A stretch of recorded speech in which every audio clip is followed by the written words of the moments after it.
Book 1, Chapter 2, concerning the formation of man and the temptation of the woman. 1. Adam and Eve had two sons. The elder of them was named Cain, which name, when it is interpreted, signifies possession. The younger was Abel, which signifies sorrow. They had also daughters. Now the two brethren were pleased with different courses of life, for Abel the younger was a lover of righteousness, and believing that God was present at all his actions, he excelled in virtue, and his employment was that of a shepherd. But Cain was not only very wicked in other respects, but was wholly intent upon getting, and he first contrived to plow the ground. He slew his brother on the occasion following. They had resolved to sacrifice to God.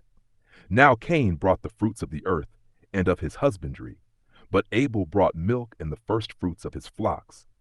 But God was more delighted with the latter oblation, when he was honored with what grew naturally of its own accord, than he was with what was the invention of a covetous man, and gotten by forcing the ground.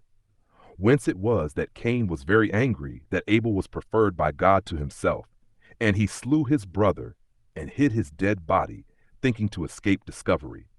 But God, knowing what had been done, came to Cain and asked him what was become of his brother, because he had not seen him of many days, whereas he used to observe them conversing together at other times. But Cain was in confusion, and denied that he knew his brother's whereabouts, but said he was not his brother's guardian or keeper. But God, convicting him as having been the murderer of his brother, said, I wonder at thy stupidity in imagining that thou canst hide thy crime from me. I am not ignorant of what thou hast done. For thou hast slain thy brother, and henceforth thou shalt lead a miserable life, for thou shalt be always trembling and shaking. And this, not only when anyone sees thee, but when thou art alone by thyself, and thou shalt suffer the punishment of thine impious act by thyself. God also made a mark upon Cain, that whosoever should meet him might know him, and slay him not, but let him live in perpetual banishment, that he might be a warning to mankind of how they ought to behave themselves to their brethren.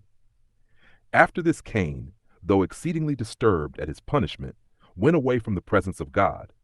And, as he traveled over many countries, he, with his wife, built a city, named Nod, which is a place so called after him, and there he settled his abode, where he also had children. However, he did not accept of his punishment in order to amendment, but to increase his wickedness. For he only aimed to procure everything that was for his bodily pleasure, though it obliged him to be injurious to his neighbors. He augmented his household substance with much wealth by rapine and violence. He excited his acquaintance to procure pleasures and spoils by robbery, and became a great leader of men into wicked courses.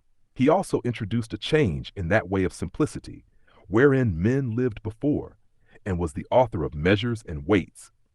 And whereas they lived innocently and generously while they knew nothing of such arts, he changed the world into cunning craftiness. He first of all set boundaries about lands. He built a city and fortified it with walls, and he compelled his family to come together to it, and called that city Enoch, after the name of his eldest son Enoch. Now Adam had 30 other sons and 30 daughters.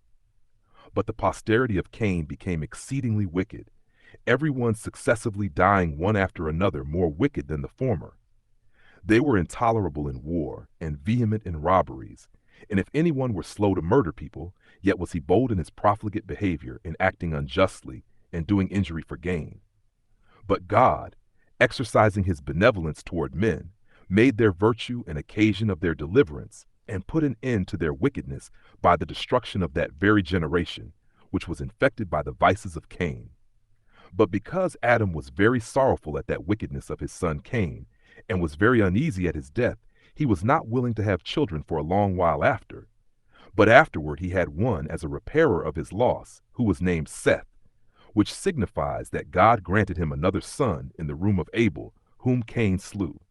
But Seth, being good, and of an excellent character, was himself imitated by his children, and they continued to esteem God as the Lord of the universe, and to have an entire regard to virtue for 7 generations.